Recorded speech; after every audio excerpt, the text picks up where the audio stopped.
body now, and let me touch your body. I need walls to conversate, mommy, more. Ain't tell all about the we both know these four walls cannot talk. So let's make mommy, you know what's good in the dark shall always come. Juice Osama. It's your boy Clutch, man. This is Love and Loyalty, the podcast. What it do? We got a very, very special guest. Hey, we're gonna introduce himself. Let's say, really don't need no introduction. Y'all know who it is. Listen, I'm Prince's dad, Paisley's dad. I got a lot of them. Khalil's dad, Peyton's dad, and now Willie Moore Jr., formerly known as Pretty Willie. The kids took the pretty. I'm just trying to hold on to handsome. That's what I'm trying to do. Let's get it. First question we ask everybody. Yeah. If you have to choose between love or loyalty, what would you pick? I'm gonna choose love. No, I should have been there. Yeah, I'm gonna choose love. You know, truthfully, if you actually love a person, it creates loyalty. My favorite book says, above all, love can cover a multitude of sin. It can cover a multitude of faults. So, you know, the truth is, a lot of times, you know, I came from St. Louis. Mm-hmm. So a lot of times we looking for loyalty and trust. But once, you know, I gave my life to the Lord, I realized, like, trust is something that ain't necessarily biblical. You know what I mean? Like, I don't trust nobody. Like, even when I was married, like, I ain't trust. I don't trust, you know, I love Dave. That's my brother. But I don't have to trust him. That's not my call to trust him. I'm called to love him. And through love, we build a bond that builds into trust. So I'm going to do love over everything. Yeah. Yeah, it's different. I look, cause we had a bet yesterday, bro. They ain't make the bet. Yeah. I was like, my bet he gonna choose loyalty. I bet he is. Everybody always choose loyalty. Yeah. Both of them was like, nah, you wrong. I'm like, let's make a bet. If I lose, I'll show you my bread. I'm so happy we didn't make that bet. Nah, cause you listen, hey, bro, you got ways and everything. You don't want that to happen. I know a lot of people choose loyalty though, but like everybody can be put in a crazy position where their loyalty can be compromised, and it can also be looked at crazy. I know I done did a whole lot in St. Louis, and then later on when I look back at it, I realized I just had a misunderstanding on what I thought loyalty was because I was adopted. I never met anybody in my biological family. I grew up with a lot of killers, dealers, and, you know, we grew up in the same area, what have you. So I realized a lot of times what I thought wasn't loyal was just people making bad decisions. And it's unfortunate some of the things that happen because of it, but, you know, that's just, you know, this is water under the bridge. That's what happened. Yep. I love the answer because I swore it. I'm happy we make this bet. Yeah, me too, because I would have hated to see you like me bald head under this hat. I would have got a bald chin over with up here. For real. Nah. Like I say, so, like I say, people know who you is. Mm-hmm. We know what we wanted you to come on the show for. Yep. To talk about everything. I said at the beginning, the uprising, like you said, you adopted. Yeah. I watched your movie. Your sister one told me about the movie. Yep. Went back, watched the whole thing. It's something to man, I tell you, like, just, like, because like I say, I wasn't prepared for it. I ain't gonna lie. Man, they kept telling me about it. I'm like, yeah, nah. And I finally watched it. I ended up watching it last night. And it's watching. I'm like, that's crazy. I thought you was going to say I got a twin. You had a twin the whole time, you know what I'm saying? But you was talking about your brother that you just felt like you missed. Yeah. That's crazy. Like, it brought some hope when you was doing the pause. Yeah. You know, being adopted, like, for me, like, I was just always trying to be seen. So I was always performing, trying to be my best. You know, I grew up with two ex-sharecroppers. Like, my mom and dad were old, and although we grew up in the hood, I always say I was Trey. If it was Boys in the Hood, the movie, I was Trey. I never really necessarily wanted to disappoint my father. You know, he worked hard. He worked as a custodian. He worked 2 jobs. I ain't never see that man sit down. Like, he was just working. And that's essentially where I got my work ethic from. But when you get outside of those doors in Berkeley, like, everybody, you know, by 14, everybody had jumped off the porch, and they was figuring out how to make money. So for me, I just had a really dope musical talent. And so I was able to, you know, kind of look at the stories in the neighborhood. I was more like girls, Playboy, like that's what I was on. My mom and dad always told me, like, you know, at the end of the day, like, we doing our best to keep food on your table. Why would you compromise what we're attempting to do for you? You don't necessarily have to be like everybody in the neighborhood. And you know, I was real about it. I was like, nah, you know, I'm always going to, you know, do my best never to disappoint y'all so you can get an ROI. Not that they needed a return on their investment, but for somebody to take in a child out of foster care and work hard, like, why would I disappoint you? Now, don't get me wrong. You know, we did a lot of different things that weren't necessarily legal, if you would. but it's just because of the neighborhood, not necessarily where my heart was. But you know, adoption was very unique, and I spent my life performing. I'm just thankful now that performance paid off, so I don't necessarily have to perform as much. I can be real. I can be exactly who God called me to be. So with the adoption thing, because like I said, I watched the movie, because like I said, you got adopted as an infant. Yeah. So my thing, like me and Chanel, we talked or whatever the other day, and I asked, like, if there's me adopting a baby as an infant, I don't know if I'm telling that child that he's adopted, because to me, this is my child from the jump. Yeah. And I was wondering, like, that was a question I want to ask, like, so did they tell you that? And if they did, what age did you know, like, okay, hold up, this is not my biological parent? Yeah. I was his age. I was 7, 8 years old. It wasn't like this beautiful story. Like I said, I grew up in a neighborhood, Berkeley, Missouri, where the median income is $17,000. A lot of parents, you know, they get on the phone like, you know, Willie ain't Flo, you know, Miss Moore them adopted, boo, boo, boo, boo. And so I remember my mom and dad never would let me get into the van or any cars with anybody. Like, all y'all can come over my house, but I can't never spend a night over your house. They just always honored and respect who they thought I would be. They had a vision for me. But on this particular day, she allowed me to go out with some neighbors across the street. And I think we went to like Soulard, you know, one of them working man vans, ain't got no seats in the back. You turn to the left, everybody falls to the left. You turn to the right, everybody fell to the right. But they started singing a song like, I don't mess with adopted kids. And I was singing, and I just started singing too, like, I don't mess with adopted kids. And then finally, Laura, she looked at me and she was like, Willie, we talking about you. You adopted. And so as a foster child, like, you know how to pretend, even though you don't know that you know how to pretend. So I just kind of shook it off and smiled so I wouldn't go into the anger of it all. And essentially, once I made it back home, I ran across the street to my mom, because they stayed right across the street. And I was like, Mom, those kids across the street, they said that I'm adopted. And that was the first time I had ever seen, like, fear. Like, in her face, she was angry, she was scared, she was disappointed. Like, all of that, I seen it at 7 years old. She said, you stay right there. She from Louisiana, so she got that country twang. She ended up going across the street. She loved God, still cussing a little bit. You know what I'm saying? But I knew at that particular time, she wasn't on no prayer. She was on some cussing. Because I seen her curl and her long nails going like this when I was looking out the window. She came back. She looked me in the eyes and she told me, you know, what those kids said were true. My dad came in and said, you know, what those kids said, you know, that's true. And you know, I began to cry because I didn't necessarily know what adoption was. And I asked them, you know, like, am I a dog? And they was like, a dog? I was like, yeah, that's the only thing I ever seen on television to ever be adopted. And you know, the next words that came out of my father's mouth was something that shifted my trajectory in my mind forever. He bent down and he said, a dog, you never a dog. You see these kids in this neighborhood, when their mama got pregnant, they were surprised. When we decided to come get you, we realized what we wanted to do. So you nobody's dog. You chosen. And when he told me I was chosen, from that moment on, I never, ever, ever second guess who I was. So any room I walk in, like, you know, even my son, he's here. We live in a beautiful Atlanta estate. He goes to a private school. He's living a life. And, you know, I bring him around because he's seen me go to the White House, but now he get an opportunity to see that it don't matter what neighborhood you go in. Success is an international language for all people. So you can go in the hood, I can go out here in St. Louis, Chesterfield, I can go wherever I choose to go, because it's not because I'm hard, it's because I'm chosen. And my daddy taught me that. That's what's up. Yeah. Man, like, when I watched it over, the first thing that came to my mind, I'm like, man, look, I was, like I say, in a position where I wasn't adopted. Yeah. I never even thought about the whole adoption thing at all. I got a sister, like I say, my half sister, basically, my dad's daughter. Yeah. Growing up, she stayed with us. Yeah. I didn't look at her like she was adopted. Like, even my mom and my daddy broke up, she still stayed with us. Yeah. But by, I guess, what you want to say, by the rules of law, like, she is adopted in that situation. That's not my mom's daughter.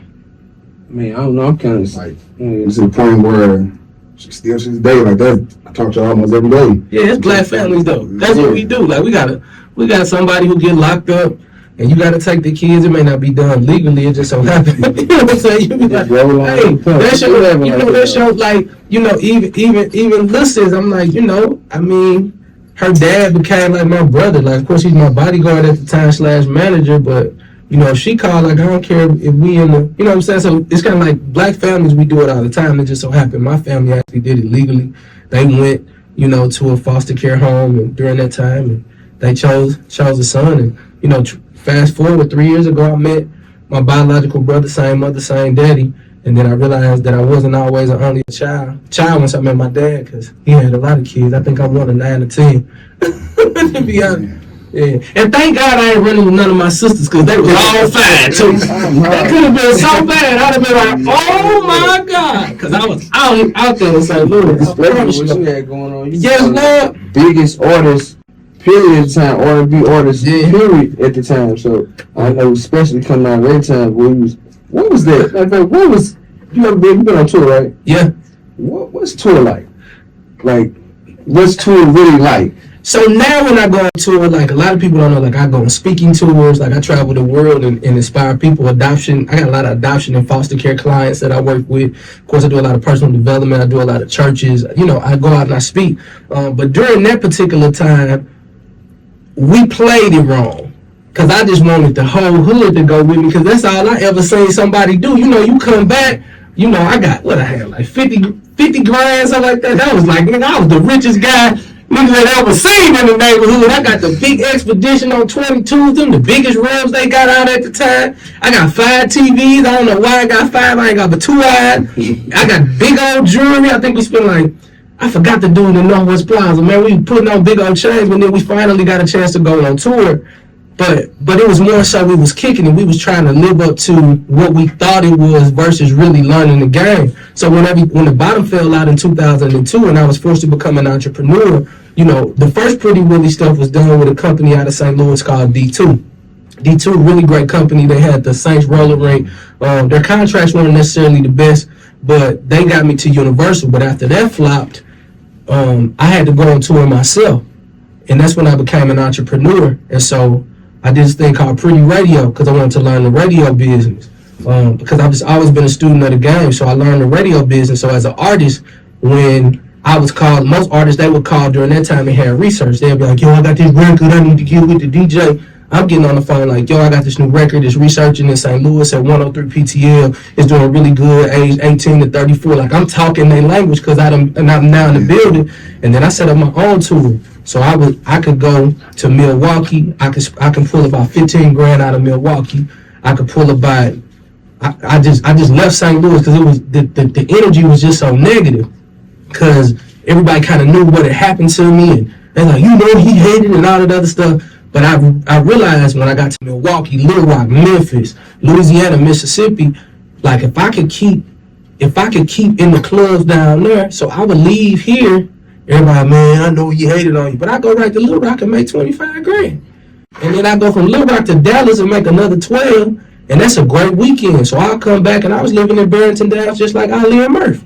So it's like, but when I go to the gas station, they'll be like, well, you know, I know it's hot. And because I understand the rules of engagement, I was just like, yeah, you're right, man, it's hard. Bank it. You know what I'm saying? Because, you know, I didn't want nobody running up on me because by that time, her dad had left and went to L.A., and, you know, it was really just me back in St. Louis. But once I set up my own tour, it became extremely profitable. We ended up selling out of, like a stadium down in Shreveport with a door split. 33% was mine. And I think that night we ended up making about $71,000 that night. And 33% of that was mine. So we was just hand over fist cash. It was hard getting out with them bags, but thanks to her dad, he taught me how to, you know, have 2 cars, back in. I was always a student. St. Louis had taught me a lot, so the tour life was dope. The second time, the first time we just kicked. How important is it to basically know the business part of the industry? You gotta know. People straight don't know it at all. You gotta want to know it. You know, at the end of the day, you have people like Nelly who, like, he was a zinger, like he was a strike of lightning. Like, it don't happen like that for everybody. You know, a lot of people hate on Nelly, like, oh, he should have put somebody on, he should have did this. I was like, that ain't the way he came in. He came in, signed a record deal, later on sold 30 million records. He didn't have to get in with the A&R. He didn't have to get in with the street team. He didn't have to get in with none of that. So his experiences didn't allow him to be, you know, the entrepreneur that he is today. Like, later on, you know, after things kind of start simmering down, then you have to start thinking business. I came right out the gate.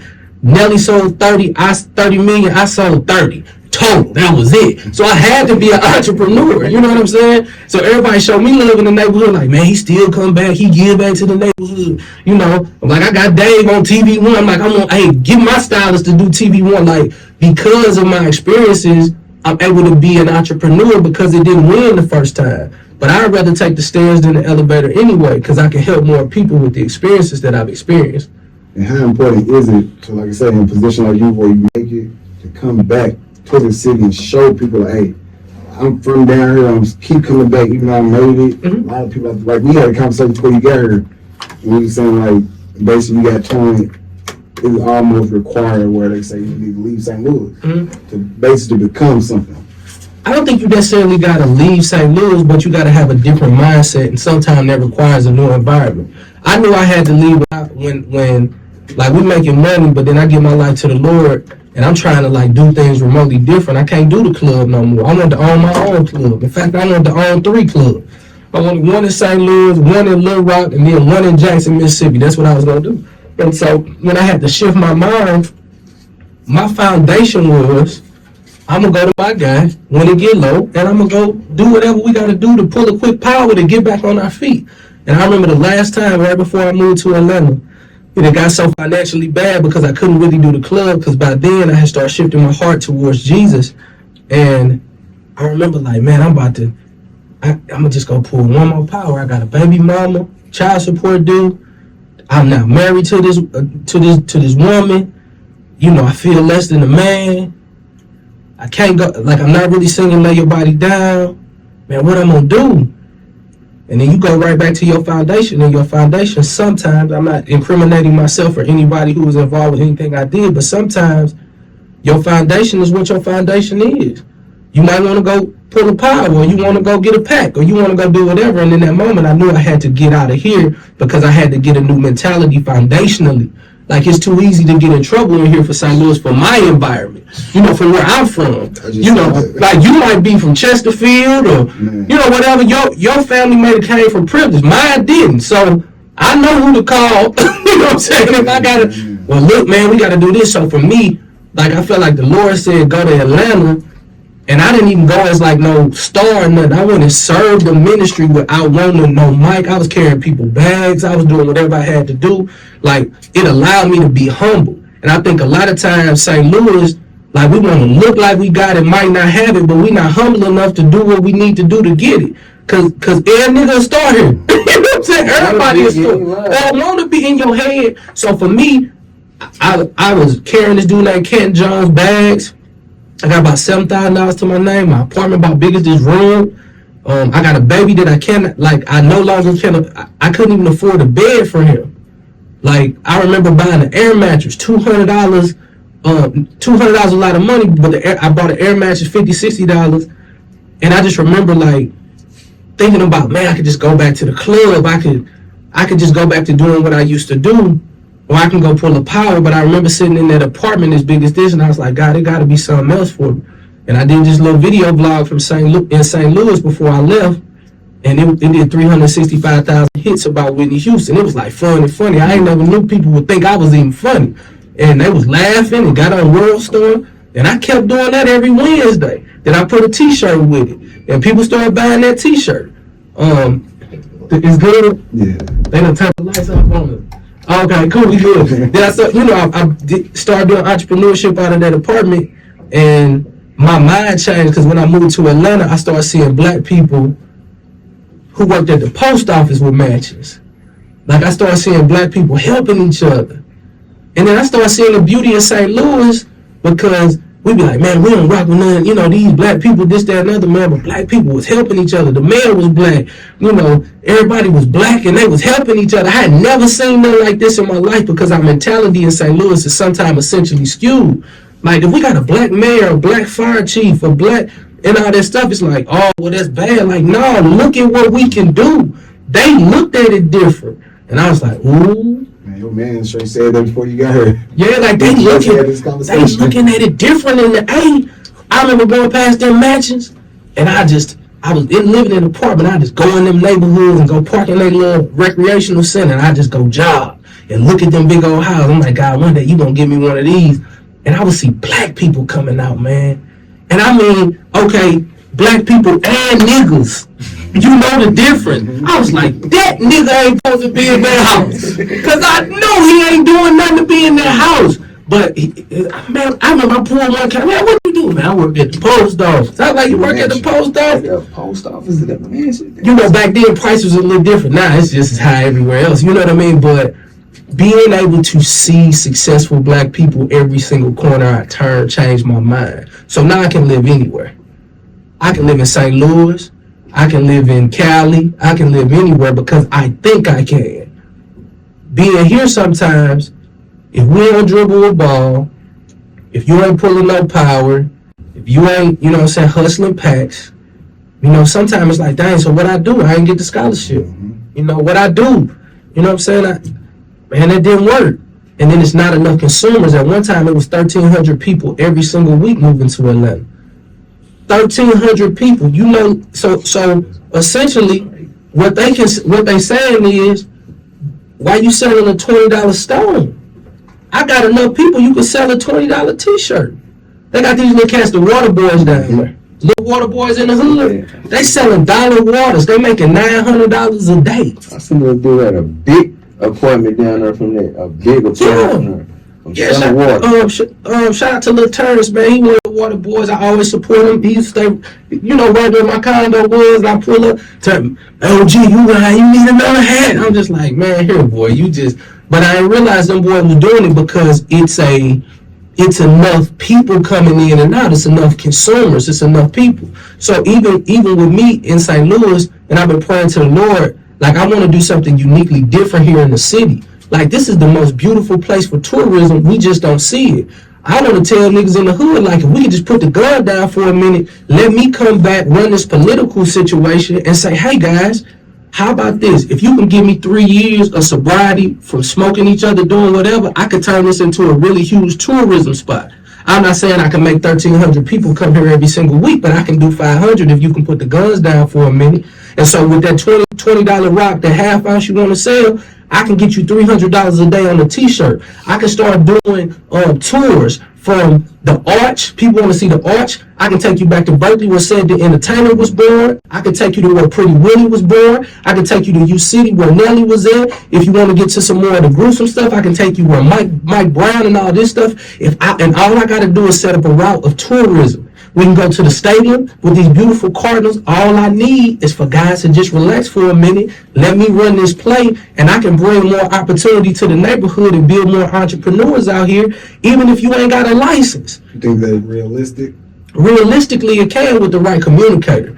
I think there's always been a lack of communication as it pertains to the neighborhood. And so I've been blessed to sit with President Biden. I've been blessed to sit down with Kamala Harris. I've been blessed to sit down with President Obama. And so being able to be in those rooms, to be able to, or on the phone or on video, to talk with them, I realized that the language is not translating to the neighborhood. So when we go vote, we don't know what that means. What that means for me, I don't know what it is. And so I'm like, hey, let me be the translator. So here's the thing. It's $1 billion here. They want to bring it into the city and they want to do it with tourism. How does that help with you? If I can bring more people, everything you sell, you're not selling to the same person. And we can bring it to the neighborhood. If it's your block and I come on your block and you used to making $350 if that's your quota every single day, if I come in and impede on your $350, something got to happen to me because I'm taking food out your mouth. But what if I told you that you can do $350 an hour, and I bring an extra 100 people on that block every single day, and we can share? It's just not enough consumers here, and we selling the same product. The thing is, in Atlanta, it's so many people coming that you can have a water boy on that block, and they all got the same T-shirt, and they having a great time with it. So what do you think actually would it take to make that happen, though? I think at this point, getting everybody prepped and ready. Believe it or not, it ain't as hard as you think. Because we think St. Louis is this big old city if you ain't never left. We're really a town. And I don't say that disrespectfully because I'm from here, born and raised, love it. It is what it is, but we still watch the news. I don't watch the news, I ain't gonna lie. But everybody know what's happening. Fox 2, you read the world? I watch the social media. Exactly. Social media. But we still know what's happening. Like, we still have conversations in the barbershop about, you know, 2 people got killed last night right there on Grand. Nigga, it's crazy out here. Because we know, like, if somebody died, like, no, not burning no bridge, but let's just say this Mike died today. If I come in the room with you and there's 20 people in there, somebody knew Mike. Because it's still a town. So it's easy to get information out quickly. We can do Fox 2, 4, and 5, hit the World St. Louis American and spend $5,000 on promotions through Facebook and Instagram. You got the word out real quick. So basically just getting the wrong information. Everybody putting forth the negative. That's what they want to do. Like, essentially, that's what they want to do to us. Because if we can keep you with this negative narrative, you will never see the opportunity. I believe the biggest room in the world is the room for improvement. But they won't let us have room for improvement because they continue to feed. And I'm not even saying we continue to eat it, and we're running the play on what it takes. But I don't think it's really hard in St. Louis because it's enough black people here. So it's not hard in Atlanta. It won't be hard in Detroit. It won't be hard in Cleveland. It won't be hard in St. Louis. It won't be hard in D.C., you know what I'm saying? But I mean, there's some places like Florida, and it's going to be tough because we can't band together. It's hard to get that information out. That's how I feel down here. Just like I said, from being here, that's how I feel. Like, truthfully, it's like people can't come together. Because a lot of people think we're a hating city, or we always hating on each other. But like he always say, if you look at the people around you, your people always supporting you. So how we a hating city? You know what I'm saying? It makes sense. Yeah. I mean, I won't say that we necessarily a hating city. It's just not enough opportunity. Like, if I'm starving and you starving and then you hit it, we expect you to give us an opportunity. But if you give up something, it ain't enough people to buy your product, so it's real hard. Unless you're doing something that, may be a little bit illegal. But I think we got to start doing some more highlighting the people in St. Louis who've done some bigger things. And then here's the thing, and I don't want to make it like this whole political thing, but economically it's a little tough here too. When it comes to the housing market here, so I can buy a $400,000 house in Florissant, nice house, big old house doing this thing, school system may not be the best. But if I go 2 exits up to Maryland Heights, it's a $300,000 hike up in that Ladue area. So it's like economically they're going to keep you out. So it's economic segregation. In Atlanta, you got ghetto fabulous. You can have you a $100,000 house right here, and across the street can be a $500,000 house, and ain't nobody tripping. Which means when your kids come out and they might be eating ramen noodles, they can look right across the street and see somebody eating steak and shrimp on the same block. And I believe that the eyes are the lamp of the body. So if you can see something that can light up your eyes, you can strive and look for something different. So with me being adopted, the way I was always wanting to be successful, because I grew up with two people who worked as custodians. I knew I didn't want to be a custodian. So I was in books and reading. I was reading Rich Dad Poor Dad in the 10th grade. You know what I mean? Like I was like, man, I got to see something different. I just thought that if I could see something different, I could live in my imagination, and I'm living that part out. And that's still a whole lot for me to do. I'm not saying I'm sitting on this high horse, but I'm able to sustain my family, live a life that's worth people wanting to talk on podcasts about. Yeah. That's like I said, just listen to that. That's crazy. Just off the strength of, once again, you grew up in Berkeley, like you said, still in the hood. Yeah. With that mindset where being different, not the coolest thing around. Yeah. Reading and that type of thing, not the I legit say growing up, like I said, I went to London. Yeah, you already know what it is. Like, man, completely the opposite. Like, can't do that. Like, I'd be like, yeah, I'm in the house reading Harry Potter books. Yeah, come on, some junk.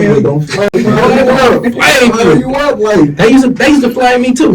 But I always tell my kids, let them laugh right now. Later on, they're gonna call you boss. They're gonna call you manager. They're gonna call you CEO. You know what I mean? Like, I read 10 pages every single day, and I've been doing that since I've been doing that since I was like 18 years old. Cause my daddy, he was a sharecropper. He couldn't necessarily read as good as everybody else, but he worked in the school system. So that's all I ever seen him do. A self-educated man. I wanted to be just like him, man. Shoot, now we doing good. That's what's up. Yeah. Man, that's why I say, everything we talking about low key, we just had this conversation with your man. Yep. And I swear what he just said, like from the St. Louis, easy to get in trouble. Like the man said, like he said, his son grew up to have an amazing talent. Let's just say sports. Mm-hmm. He's getting them out of the city. Mm-hmm. More opportunity. Mm-hmm. like I said, my people saying like, I'm keeping them in the city because if they feel it's the same opportunity. I'm like, for me, like I said, and I traveled, been a lot of places, but for me, I love this city. I love St. Louis. I feel like you can make it anywhere, but that type of thing, I'd probably take my son out here too. Yeah. Just because, like, I know it's better places, better education. When it comes to the athletes, better schools, better sports, better everything. And like I say, down here, I don't want to make it seem like we just don't got nothing. Yeah. I feel like we got everything we need. We always say that St. Louis can be the next Atlanta. We just don't know where to start. With the right leadership. Yeah, with the right leadership. I think Atlanta has a lot of people who can translate and communicate. People like Killer Mike. Killer Mike is, neighborhood guy, do whatever he had to do, and he own, him and T.I. own half of the West End, if you would. Like, they're doing some really great things, but they're really great translators. So what I'm challenging everybody in St. Louis to do is just be open to the translation. Like, there's always a narrative of what we can't do. At some point, we got to say, okay, what can we do? How can we get there? And who can lead us, if you would? And so I know that somehow, some way, there's going to be a leader who speaks to both parties. I think there's going to be an opportunity for somebody to really step in and help people with a real story. Like, if there's a real story that we can buy into, kind of like when Jeezy said, my president is black, we bought into Obama, no matter what he did or didn't do. Like, we was like, dang, we could be the president. I think there's an opportunity for somebody here in St. Louis with not just a black face, but with an opportunity to speak to all black people. And white people too, by the way. I just know that's who we talking to. You know what I'm saying? Because if I ever do, I want to talk to all the people, praise God. I want to talk to everybody. Because, I feel like you be amazing. My granddaddy was white, by the way. I just figured that part out. You know what I'm saying? Is that what they say? Yeah. You crazy. You got your own podcast, though, correct? I do. Yep, I got a radio show. I'm gonna tell you about 1.7 million people. Ricky Smiley, D.L. Hughley, and myself were all in the same company. Then I just started a new podcast called Love You More. It's coming out real soon. It's pretty dope. Out of all the people you interviewed so far, who probably was your favorite? My favorite interview by far. Dang, I had a lot of favorites. And I seen somewhere you said your biggest was Obama. Yeah, and then your scariest was Iyanla Vanzant. Yeah. Because, she got that thing I got. Like, I can read the room. And she can read the room even better because she's been on this a little longer than I have. But I would probably say the best interview where we really, really connected with Sherri Shepherd. Like, she cried. Hell, I was crying. And it was just really, really dope. We just had a moment. And to see where the Lord is now taking her career, and she, a lot of people don't know, like, she has a special need child. And she hadn't told nobody, but the Lord had it in my heart. Like, tell me a little bit more about this. And we went deep. And I told her about adoption and just opened her up. And then we were able to have a really great conversation. Michelle Obama felt like you was talking to your mama because she was calling you by your name. She was just like, Willie, I need you on this one, Willie. And believe it or not, I know we're moving into a political year, and everybody had their different opinions, but Joe Biden, that interview was really, really dope. I felt like I was talking to my pops, like talking to a pops. Then he invited me to the White House. And then I ended up going for the Christmas party. It was December 13th of last year. It just so happened December 13th was my oldest son's birthday. So I hit him in November. And it was during Thanksgiving in front of the family. I was like, you're going to turn 20 this year. I want to take you to a special place. We're going to throw a party at a really dope house. And then I showed it to him. I said, would you mind going to the White House with me? He was like, oh, it's crazy. So we threw his birthday party at the White House. It was day party, but it was like both eyes though. It was like both eyes though. Yeah, so it only took us about 7 minutes. We was running through. We knew exactly where we was going after a while. And the thing was, here's the thing, St. Louis mentality is, I ain't gonna lie to you, St. Louis mentality, bro. When we got to the first police station, because you got to go through security, we ain't say nothing because we know that the power of life and death in our tongue. But I'm looking him in the eyes, he looking me in the eyes. We get through the first security, they was like, go to the second. All the wind came out. I was like, dang, we got to go to another. Then we went to the second one. We knew that was finna just. They said, go through. I was like, they not going to escort us? And we finally looked at each other. I said, bro, I thought something was going to happen. He was like, me too. I thought that was going to happen. But it was just an experience. And that's the thing. I think sometimes we just got to be exposed to something different so God can do something different. I'm going to touch on something that you said. Yeah. How important do you think it is for, I guess you'd say, black people or black males in general to open up, let their emotions out? Like you said, you had a conversation with Sherry Shepherd. Yeah. But start crying. Yeah. How important is that? Man, you got to do it. I mean, at the end of the day, you don't want to end up being 30, 40 years old with all this stuff bottled up. I've been doing therapy now for, I think it's my 4th year. You know, the thing, I'm thankful that this is St. Louis podcast because I can really because y'all understand. So I thought it was normal that somebody died and then, you understand. All the time. Yeah, you understand the whole, we go, we cry, we look, depending on what neighborhood you from, you throw something up at it and you walk off, you go to the repast. And somebody gonna be outside blowing something. You gonna drink something. You gonna do what you gotta do. 48 hours. You suck it up. You do whatever you have to do, and you miss them. You get a T-shirt. 2 weeks later, we back normal. I think I've done that 16 times, bro. You know what I'm saying? 16 times, and I ain't never talk about nothing. I ain't never say nothing. Just because it was all normal. I didn't know that wasn't normal till I'm in the room with, some white, black, or whatever, and me and my homeboy Chuck from St. Louis, we talking, oh, that's when Bushy had died. Oh, no, that's when Ben had died. You get to the point now, you don't even cry no more. Yeah, you just go numb. Yeah, shut up. Like what you just said, we just did an interview with Mike Brown Sr. Mm-hmm. And we talked to him about that. His wife's sitting in the corner while we talking. We get done recording, she said, yeah, y'all need to go to therapy. And I'm like, I always tell people I'm not really, both of us, not really big on the whole mental health therapy. I'm learning more, but to the point where, like you said, none. I've been to 4 funerals in 2 months, back to back, from my brother to my cousins to friends I grew up with from 6, Wow. all that. But like I said, because my house, my couch, I got a stack of obituaries. Pictures, that's crazy. To the point I can go to, if somebody can die right outside this room, I was like, dang, that's messed up, and keep walking. But down here to us, we think that's normal, because I didn't know that wasn't normal. I didn't know that wasn't normal, but see, here's the thing. That's why you got to get therapy. Because then, watch this. Hey, son, what I tell you every single day before you go in school? I'm smart, intelligent, loved, cared for, honored, and a bunch of other things. Good. So, another thing, if I call your name and take a pause, what usually am I going to say? Hey, Princeton. What am I going to say? You usually be like, I love you.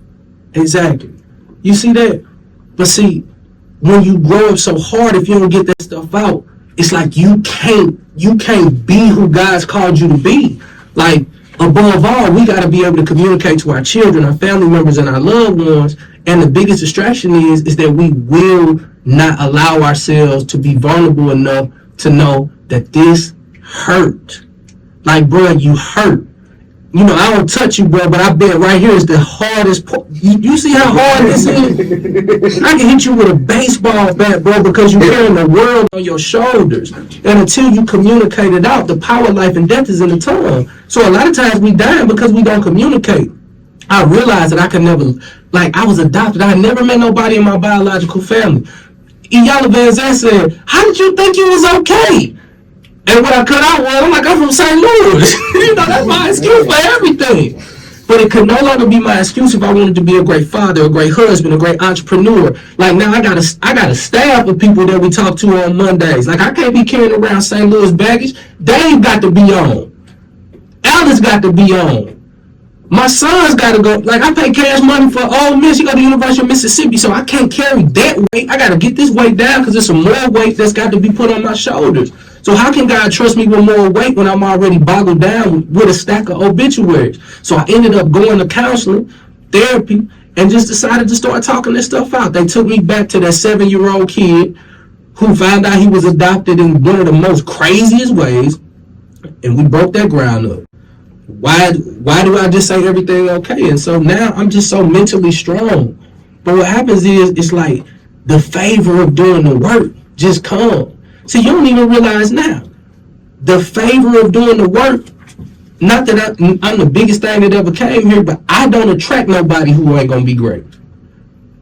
My team don't say yes to nobody who ain't finna be great. So you better get the weight off your shoulder. It's gonna come up when you making millions of dollars, and it's gonna cost you a lot more money. Because if you pop off with 10 million and this insurance policy ain't right, they coming after you. So if you want to be who you gonna be, why not be the best version of yourself when you show up? Hard ain't cool. Old is the goal, nigga. I want to be old. Man, that's crazy though, because I swear, growing up, I'm not gonna lie, it's gonna sound crazy when I say it. Growing up, I feel like making it get old wasn't like that's not a realistic thing. Like, to the point, I remember my birthday. When I turned 21, you were OG. That's crazy. When I turned 25, I remember straight crying like. But my brother died, to me, he was a soldier, like straight big dog. So when he died, I'm like, man, I made it to 25. Wow. I made it 26. I'm talking about crying like I'm that nigga, like, and this was the strongest, one of the strongest niggas I know. He didn't make it. I'm like, man, I'm that nigga, but I can go down the list of straight all guys, all people I know that straight being them guys. And I'm like, they ain't make it, so I gotta be something special. So to the point of being like making it right mindset where I'm gonna be a granddaddy. Chilling, I'm gonna die in a bed by my kids. That was never a goal to me. I'm not gonna lie, that was never a realistic thing. To the point, I swear, Is it now? I'm not gonna lie, I don't know, because to me, like, I can walk outside this door, it's not gonna happen, but I'm being realistic, like, man, this ain't real. It's to the point where I don't go out, I don't do too much of nothing to avoid situations. Like, I'm not scared what can happen just to avoid you. My man said, like, I'll be smart. Stay away from it. It's a goal, like, every year, another birthday, it's then their goals. So when that happens, like, yeah, I did that. Like, okay, I'm did, and I'll keep going, I'll keep getting better, keep getting older. The point I say, these people, it's my blood cousins, my homeboys since 7th grade, like, shit, we still here. But once again, everybody can name 5 people that we lost since we were, 4. Exactly. To the point where making old just, Man, since we still hanging out, 5 to 10 people that died. We just, you know what I'm saying, the grew the bond that we grew, they didn't die. What made you actually like go to therapy? Like, how did you get into going to therapy? Like, what made you actually do it? Great question, bro. I'm competitive, and it was something in me that was like a glass ceiling. I could only go so far, and it was all in my mind. You know, my favorite book say, as a man thinketh in his heart, so is he. And I was thinking to myself, damn, like, how can you think in your heart? There ain't no brain down there. You know what I'm saying? As a man thinking in his heart, that means that there's some foundational stuff that had made it into my heart that was stopping me from being big. Just like you said, man, I could go outside and something could happen. That's a foundation that made it from your mind. It's now buried in your heart. I realized that this mind had to speak to this heart and get all this stuff out. So when I pulled up, I backed in, I did my formation, I did whatever I had to do. You know what I'm saying? Because I'm just a St. Louis guy, but I don't have those type of expectations no more because I have these goals. And I'm like, God, I know that this part got to happen because I'm so valuable in the earth. You'll be doing yourself a disservice to take me out this early because I got visions, goals. My favorite book says that people perish when they don't have a vision. So for you to say that I don't got no vision, you put yourself in harm's way for perishing. I'm not going to perish because I got a big vision. And here's the thing. If I so happen to have to leave early, it's all written down so the vision still get a chance to come to pass. And so my thing is with you guys doing a podcast, it's like, what do you see? Why not Gilly them? Why not Charlamagne the God? Why not put them people on the wall? When I was living in a 700 square foot apartment, I had pictures of everything that I'm living in right now. Everything. My daddy, when I first bought my first house, he said, Dad, why you got so many bedrooms up in here? They ain't nothing but you and her, that boy. Khalil don't come here but in the summer. I said, Daddy, I see something. It's 5 bedrooms because I'm going to have 2-3 more kids. I'm gonna have a studio in the basement. Well, how you afford that? You afford this? You ain't down there selling that shit again. You know what I'm saying? You selling that weed. I said, no. God's sustaining me doing it. We don't go with this vision. So it's important that you have these visions because there's no way that you're sitting on this mic without seeing where you want to go. When I had that little camera in my face doing these video vlogs, I saw television. When I had a little mic in the studio, just similar to this, me and Dwight Stone, I saw syndicated radio. Like every part of our lives is a seed towards a bigger goal. And when I say seed, I don't want that to get too crazy and biblical, but I'm saying it's a seed that has to be watered that's going to grow. It's like what you see. When you see these, every time you walk in, you better be like, bro, y'all see them 4Ks, don't you? You don't see them lights? In my Escalade right now, I always tell them, hey, go and hop in this, go ahead and hop in this Rolls Royce, boy. They think I'm joking. I see it.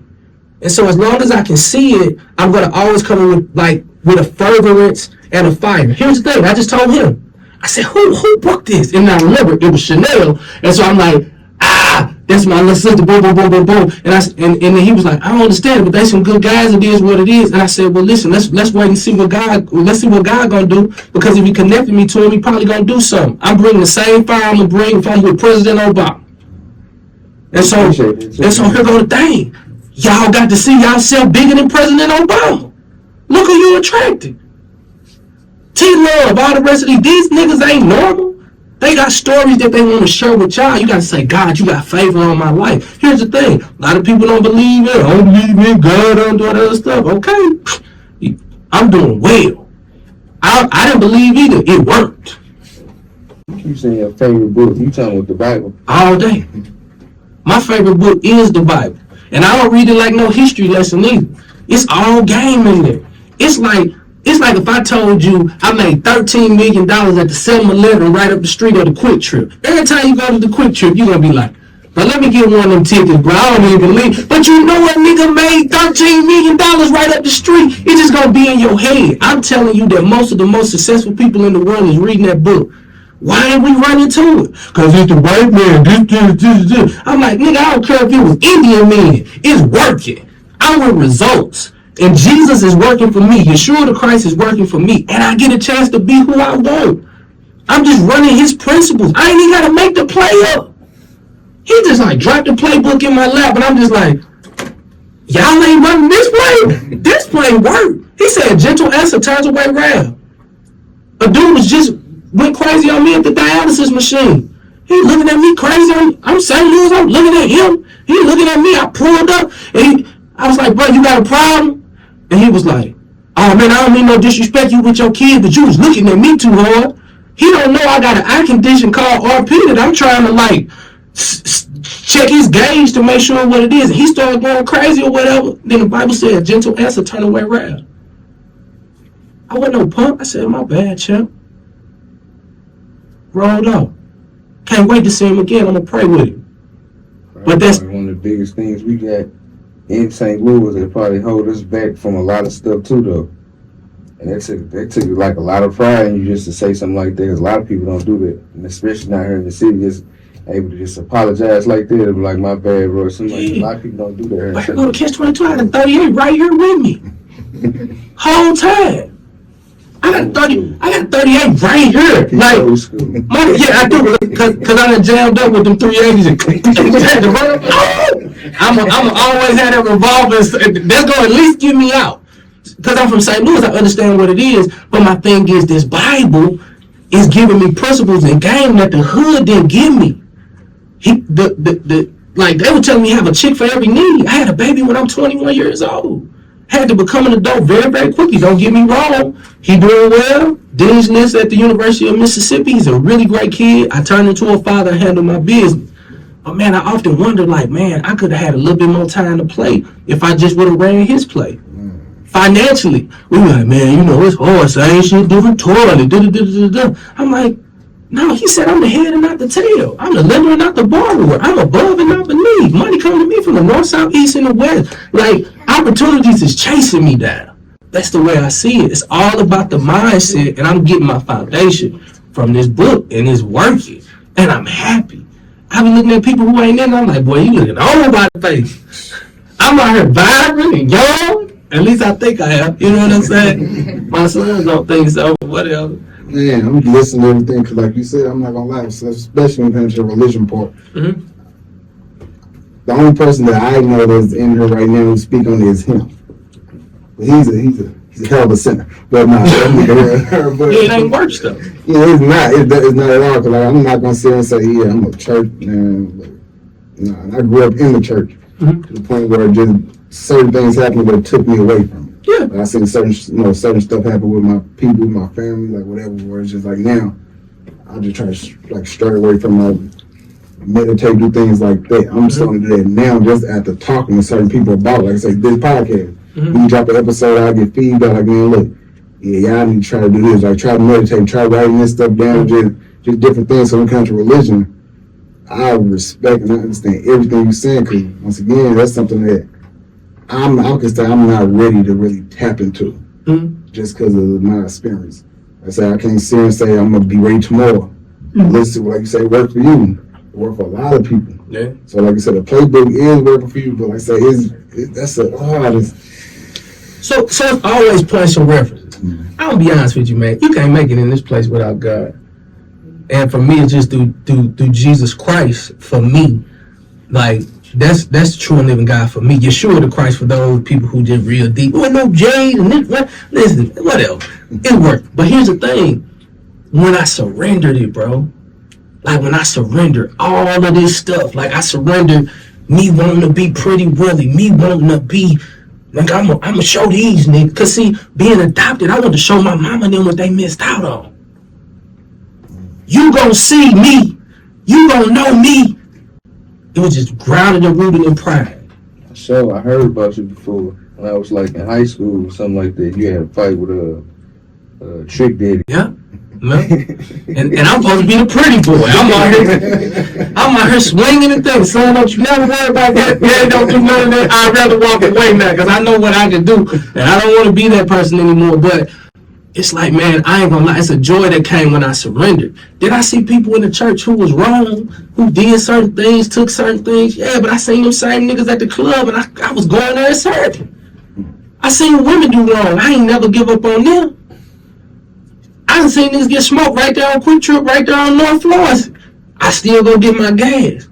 What I'm saying is, a lot of times we give up on something that's the answer because people who represented the answer were totally wrong. And as long as people are going to be involved, there's always going to be some detriment in terms of their character and how they do it. And so for me, I ain't let people stand in my way on what I thought was the truth. Now, do I go to church every single Sunday? No, only 2 Sundays live every single month. I do 1 Sunday online, and that 3rd Sunday, I'm usually out there speaking until he put me on the hiatus to relax and rest. But man, listen, all I'm saying is, hopefully this is a seed. Hopefully my man's here to water it. And you ain't got to necessarily be the most perfect guy in the world, but I just ask people to watch my journey. The most beautiful thing I got when I was here last time was DT, when she said, I really can see that you changed. Because she knew how I used to be. She knew that same little $38 right there, oh, that one would have came. What you say? I would have lost it. Because I'm wired just like everybody else in St. Louis. You never gonna disrespect me. Because then if I let you disrespect me, then he think he can disrespect me. But through Jesus, he like, a gentle answer, turn away wrath, champ. And I'm like, man, next time I see dude, I'm gonna hopefully pray for him because I don't really know what he's going through. We both at the dialysis thing. His mom could be in there. My mom was just in there. I just got some different foundational principles that won't allow me to act a fool. I'm not going there no more. I need to change my circle. You got the right circle in here though. Not thing. I'm listening to what you say. Like you said, you came down and somebody. I see the change. I'm proud of you. I got a homeboy, my homeboy TJ. We in the group chat. Every time I talk about the podcast, like, bro, you ain't the same nigga. You used to be that nigga. Like, nigga, you a, what do you call it? He said, you a journalist now. I'm like, dang, bro, like, chill out from the point. Like, I be there to get him mad. Like, you used to be a hooper. You just 6'8" now. Like, but that's my dog. It's like, man. Because I ain't getting, like, I got the response, like I say, we both, all of us get to sound like feedback to the point, like, you know, everybody, like you said, growing up in St. Louis, we legit get put in some crazy stuff. Like, we all, to the point, I can't speak for everybody, but I know I've been not jail time, but locked up before. He been locked up before. The point where people see us doing this, I get the call, like, bro, I'm straight proud of y'all. Like, see you doing this, like, I get so much. My background is with Turtle. I'm fighting Turtle now.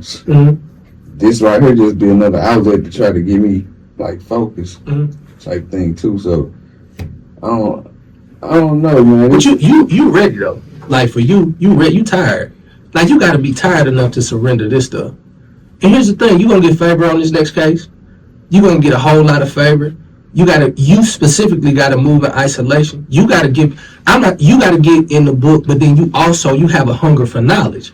So read practical stuff like John Maxwell. Like, get back to training your mind. Don't sit there all night and have to go get high, have to go do all that. Get a book. Like, when I was losing my mind because I wasn't making no money, I gave up this life. I was like, man, I'm trying to do the right thing, and everybody keep on coming against me, bro. Like, I can go back and act a fool if that's what you want. That's easy, and that's my drug of choice. It made me feel good for a moment to act out, but I started training my brain. So for you, when you start doing, man, go on, just, kind of read some stuff and just like start and find some people specifically for you that you see on the internet that you like. I want to mirror, kind of, not that I want to be like y'all, but I want to. Okay, so how they move it?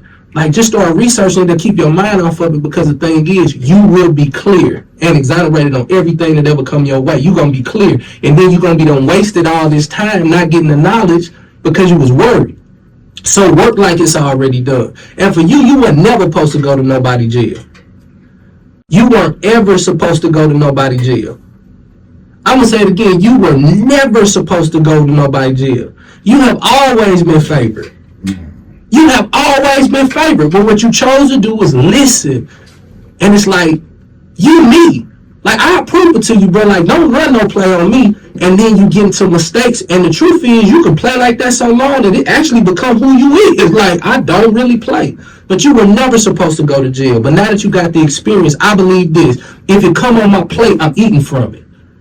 If you bring it to my plate, if disappointment, I'm eating from it. Adoption, I'm eating from it. Dialysis, I'm going to eat from it. Kidney failure, I'm going to eat from it. Divorce, I'm going to eat from it. Separation, I'm going to eat from it. If it come on my plate, it's going to get ate. And that's how you got to be. Whatever come on your plate, you're going to have to pay me for it. Everybody, when I flopped with the Pretty Willie thing, I started a company, and we still doing music. I own that music now. It took me 20 years to get that music back. And I'm going to eat from it because it didn't work out the first time the way I wanted it to. If it come to this plate, I'm eating off of it. So if you went to jail, you got to eat off of it.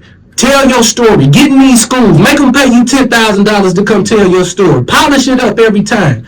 Make them niggas really talk. When you come in here, you lined up like, hey, we on TV today.